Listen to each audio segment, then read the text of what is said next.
میں وہاں موقع پر خود گیا ہوں, وہاں ایجنسی کے 2-3 آدمی بھی گئے ہیں, اور وہ میجر صاحب اس دن غیر شرعی لباس کے اندر وہ گھوم رہے تھے. تو ہم چونکہ غیر شرعی لباس کو کیا کہتے ہیں آپ؟ جیسے انہوں نے وہ بےہودہ قسم کا لباس پہنا ہوا تھا جو کہ آبادی کے اندر پہن کر وہ روڈ پر واک کر رہے تھے. میں بھی اس موقع پر گیا ہوں, یہ قبل تقریباً 2 ماہ قبل کی بات ہے. پھر ایجنسی والے وہاں آئے, میں نے ان کو بتایا بھائی یہ لکڑ گری ہوئی ہے, آگ لگی تھی ان کے ذاتی زمین کے اندر پڑی ہوئی ہے, تو ان کو یہ جلانے کے لیے, کیونکہ موسٹلی ایسا ہوتا ہے کہ خواتین یہاں گھر میں موجود ہوتی ہیں اور مرد جو ہے نا وہ کہیں ڈیوٹی کے سلسلے میں غائب ہیں. تو چونکہ میں حلقے کا امیدوار ہوں تو میں نے محکمے سے ان کو منظوری دے کر دی, اور اس سے پہلے منظوری دے کر دی ہے کہ آپ یہ لکڑ جو ہے نا ان کو کاٹنے دیں. پھر اس کے بعد کل پرسوں سے بھی یہ پروسیس چل رہا تھا. پھر محکمے کا جو وہاں محافظ ہے, گارڈ ہے, وہ موقع پر گیا ہے, ان کو بتا کر آیا ہے. قبل ازیں ہم 2 سے 3 درخواستیں جو ہے نا وہ بریگیڈ میں لانچ کر چکے ہیں. ایجنسی والوں کو بھی بتایا ہے.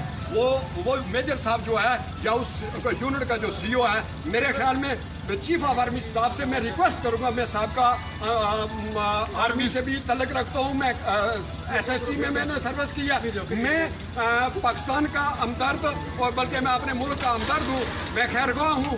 میری یہ چیف آف آرمی اسٹاف سے فوری طور پر ریکویسٹ ہے کہ ہم اس سے پہلے بریگیڈ میں 2 درخواستیں لانچ کر چکے ہیں. ایک بندے کی انہوں نے انگلی توڑی تھی تو اس سلسلے میں, اور 6 گھنٹے انہوں نے بس سے بھیجا میں رکھا, انہوں نے پوسٹ پر رکھا, اس پر تشدد کیا گیا, اس کی انگلی توڑی, جبکہ وہ بھی آرمی کا سابقہ سولجر تھا. تو آپ لوگ ریٹائر اور سول لائف گزار رہے ہیں؟ سول لائف گزار رہے ہیں, لیکن ہمارے ساتھ پھر جو اس نے رپورٹ دی کہ ہمیں گھاس نہیں کاٹنے دے رہے, تو وہ فوری طور پر اس یونٹ کو بیڈ رپورٹ پر, اور یہ آپ کا معاملہ میں ریکویسٹ کرتا ہوں. نہیں, یہ آپ ناظرین ایسا ہے کہ چونکہ ہم پاکستان کے حوالے سے یہ بات اس سے پہلے بھی میڈیا پہ آ چکی ہے کہ یہ کہا جاتا ہے کہ جناب میڈیا والے یہاں پہ موقع دیتے ہیں اور جو پاکستان مخالف قوتیں ہیں وہ اس کو اٹھا لیتی ہیں. ہم کسی واقعے کو, جو واقعہ ہوگا وہ سامنے آئے گا. آپ یہ مت بھولیں کہ کہیں اور واقعہ ہوتا ہے, ان کی بڑی بڑی واقعات ہمارے پاس رپورٹ ہوتے ہیں, ہم دنیا پوری دیکھتی ہے, ان کی ویڈیوز دیکھتی ہے.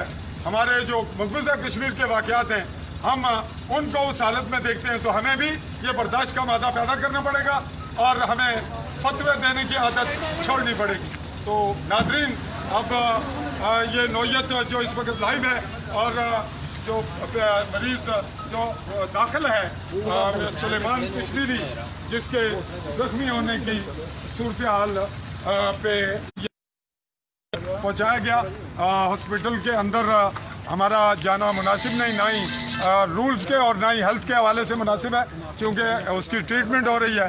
تو یہاں پہ وہ لوگ جی آپ بات کریں, جی کریں بات.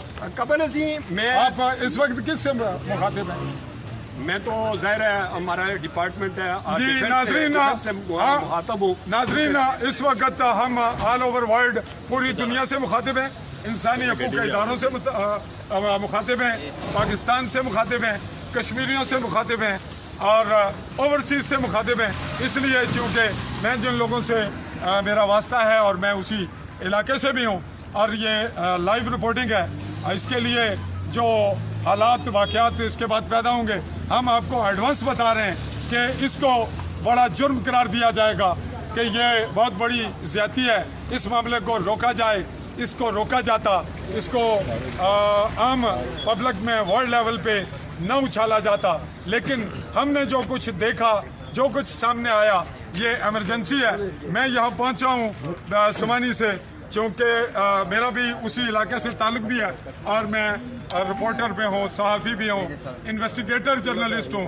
اس حوالے سے ہم اپنا رول پلے کر رہے ہیں. جو کچھ ہمارا کیمرہ دیکھے گا, جو کچھ ہمارے سامنے آئے گا وہ آپ بھی دیکھیں گے, دنیا بھی دیکھے گی.